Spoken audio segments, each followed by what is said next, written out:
نحمدہ ونصلی ونسلم علی رسولہ الکریم اما بعد۔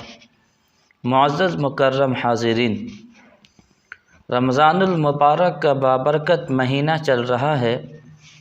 روزے سے متعلق چند مسائل ہیں جس کو جاننا ضروری ہے۔ سب سے پہلا مسئلہ یہ ہے کہ ایک انسان کو شوگر ہے، ڈائبٹیز ہے، وہ انسان روزہ نہیں رکھ پاتا ہے تو شریعت اس کے بارے میں کیا کہتی ہے؟ تو یہ جاننا چاہیے کہ شوگر چند طرح کے ہوتے ہیں۔ کسی کو شوگر بہت زیادہ ہوتا ہے، کسی کو شوگر بہت کم درجے کا ہوتا ہے، معمولی ہوتا ہے۔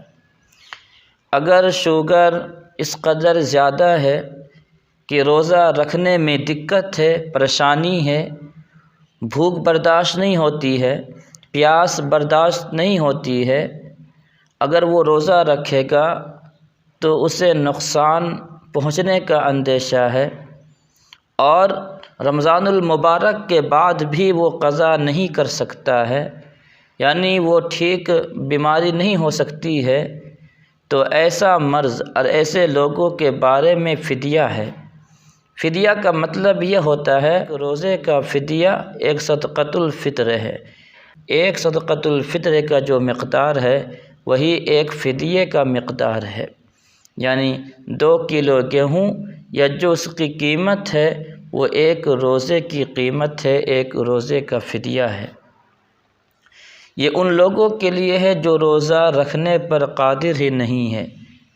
لیکن اگر کوئی انسان رمضان المبارک کے بابرکت مہینے میں شوگر کا مرض ہے اور وہ بعد میں روزہ رکھ سکتا ہے، طبیعت ٹھیک ہو سکتی ہے، تو ایسے لوگوں کے لیے فدیہ نہیں ہے بلکہ بعد میں روزوں کی قضا کرنا پڑے گا۔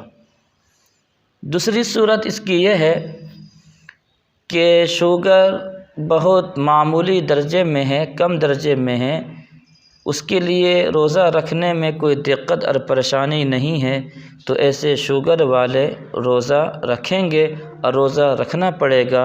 اگر روزہ نہیں رکھیں گے تو روزہ چھوڑنے کا جو وبال ہے، جو وعید ہے، اس کے اندر شامل ہوں گے کہ ہلکی سی بیماری کو بہانہ بنا کر روزہ نہیں رکھتے ہیں۔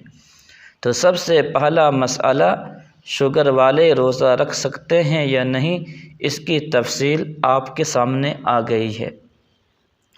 اسی طریقے سے دوسرا مسئلہ یہ ہے کہ ایک آدمی بیمار ہے اور ڈاکٹروں نے کہا کہ تمہیں روزہ نہیں رکھنا ہے، تو کن ڈاکٹروں کی بات معتبر ہوگی؟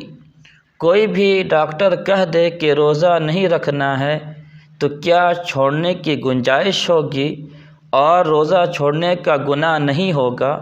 تو یہ بات جاننا چاہیے کہ اگر ماہر ڈاکٹر ہے، اسپیشلسٹ ہے اس مرض کے اندر، اور وہ مسلمان ہے اور وہ یہ کہتا ہے کہ روزہ رکھنے سے بیماری بڑھ جائے گی، بیماری ٹھیک نہیں ہوگی، تو اس کی بات مانی جائے گی اور پھر بعد میں اس روزے کی قضا کر لے تو روزہ چھوڑنے کا گناہ نہیں ہوگا، لیکن بعد میں قضا کرنی پڑے گی۔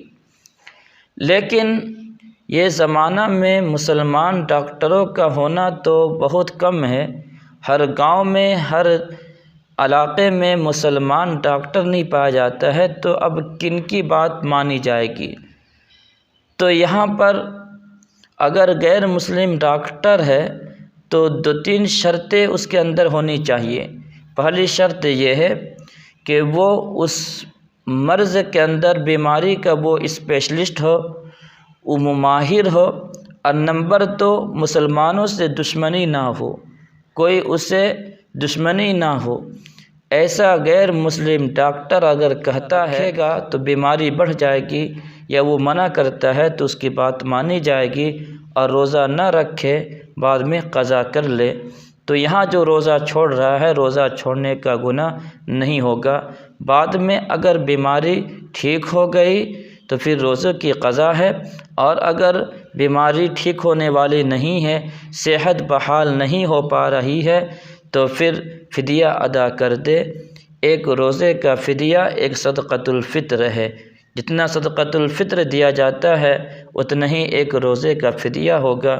30 یا 29 روزے کا ادا کر دے۔ امید ہے اللہ کی ذات سے کہ اس سلسلے میں کوئی مواخذہ نہیں ہوگا۔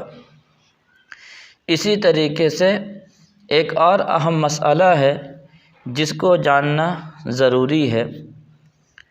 ایک انسان ہے، کلی کرتا ہے، کلی کرنے کے بعد منہ کے اندر زبان میں کچھ تری محسوس ہوتی ہے، کوئی تراوٹ زبان رہتی ہے، پھر وہ تھوک کے ساتھ نگل جاتا ہے۔